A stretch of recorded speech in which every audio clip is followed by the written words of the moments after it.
Hello everyone, welcome है आपका इस वीडियो में। आज का हमारा क्वेश्चन है the sum of first two term of an infinite GP is 5 and each term of the series is equal to sum of all the terms following it, find the series. ठीक है, means t1 plus t2 equal to 5 है और कोई भी term आप choose करिए वो equal होगा उसके बाद के सभी टर्म के सम के बराबर। ठीक है, ये इसका मतलब हुआ। तो चलिए इसको सॉल्व करते हैं। सॉल्यूशन देखिए, गिवन दैट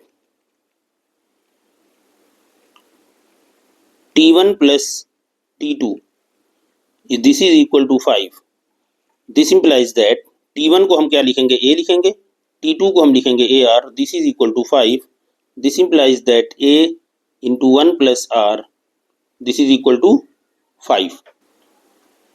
ये हमारा इक्वेशन 1 हो जाएगा। और दूसरी इंफॉर्मेशन जो हमारे पास है, एंड देखिए कोई भी टर्म आप लीजिए, ठीक है, वो उसके अगले टर्म के बराबर होगा, अगले जितने भी टर्म है उनके सम के बराबर होगा।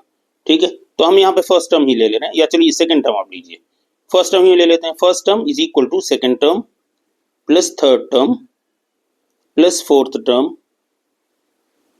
Plus and so on up to infinite. ठीक है, अब यहाँ पे देखिए, अगर हम कॉमन लें तो ए यहाँ पे कैंसिल हो जाएगा ए, तो हम अगला हम लिख सकते हैं this implies that 1 is equal to, या आप इसको ए अभी रहने दीजिए, a is equal to a r, अगर यहाँ पे कॉमन लीजिए आप तो क्या बचेगा 1 plus r square plus and so on up to infinity.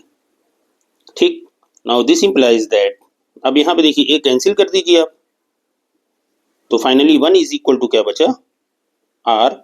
और देखिए यहाँ पे देखिए बाकी के सम के बराबर है, इसका मतलब है, और अगर ये ज्योमेट्रिक प्रोग्रेशन है इट मींस इसका सम पॉसिबल है, और सम पॉसिबल तभी होगा जब आर की वैल्यू लेस देन 1 होगी। तो ठीक है, और अगर लेस देन 1 होगी आर की वैल्यू यहाँ पे, तो हम इसको कैसे लिख सकते हैं, a upon 1 minus r, means 1 upon 1 minus r. ये हमने कैसे लिखा है, तो साइड में फॉर्मूला लिख दीजिए, S infinity this is equal to a upon 1 minus r.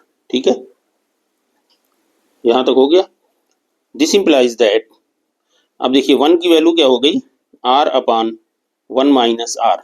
ठीक, नाउ दिस इंप्लाइज दैट, अब यहाँ पे हम इसको क्या करेंगे, r is equal to 1 minus r, this implies that r plus r this is equal to 1। अब देखिए बीच के कुछ स्टेप आप स्किप बिल्कुल कर दीजिएगा, कोई दिक्कत नहीं, यहाँ दो तीन स्टेप यहाँ से आप स्किप कर सकते हैं, हमने हर स्टेप लिख दिया ताकि किसी को समझने में दिक्कत ना हो। This is equal to 1/2। अब ये वैल्यू आई है r की, और अब हमें निकालना है a। क्यों ऐसा हमें करना है, क्योंकि हमें सीरीज फाइंड आउट करना है। देखिए क्वेश्चन हमारा क्या है, find the series. Series find करने के लिए हमें ए और आर की इंफॉर्मेशन चाहिए, तो इक्वेशन 1 का हम यूज करके यहाँ पे हम आर की वैल्यू पुट करेंगे और ए की वैल्यू फाइंड आउट करेंगे। Now from equation 1, now from equation 1 we put the value of r in equation 1, we get, अब देखिए यहाँ से क्या मिल रहा है, देखिए इक्वेशन 1 क्या हमारा है, a into 1 plus r equal to 5, a into 1 plus are.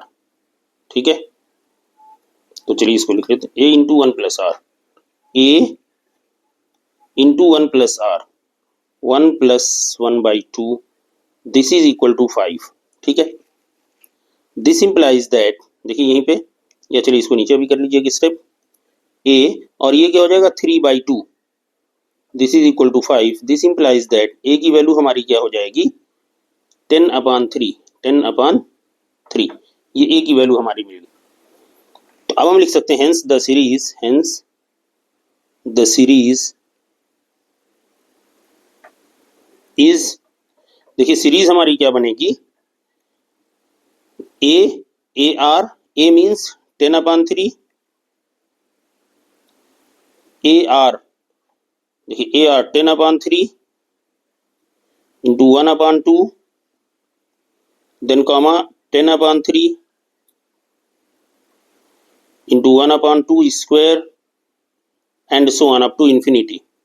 तो फाइनल हमारी सीरीज क्या बन जाएगी, हम देखिए इसको कुछ कैंसिल आउट करेंगे, तो फाइनल हमारी सीरीज क्या बनेगी, ये बन जाएगी 10/3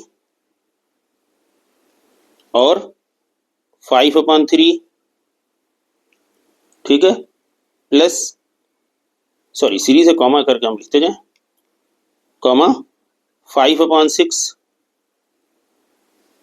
comma and so on up to infinity, यही हमारा फाइनल आंसर हो जाएगा। ठीक है, उम्मीद है आपको ये सॉल्यूशन समझ में आ गया होगा। तो देखिए, आपको सीरीज बनाने के लिए ए और आर की वैल्यू चाहिए, तो हमने आर की वैल्यू यहाँ फाइंड आउट की, यहाँ ए की वैल्यू फाइंड आउट की, और हमने फिर सीरीज हमने लिख दिया। ओके, ठीक है, तो चलिए मिलते हैं अगली वीडियो में। Good bye.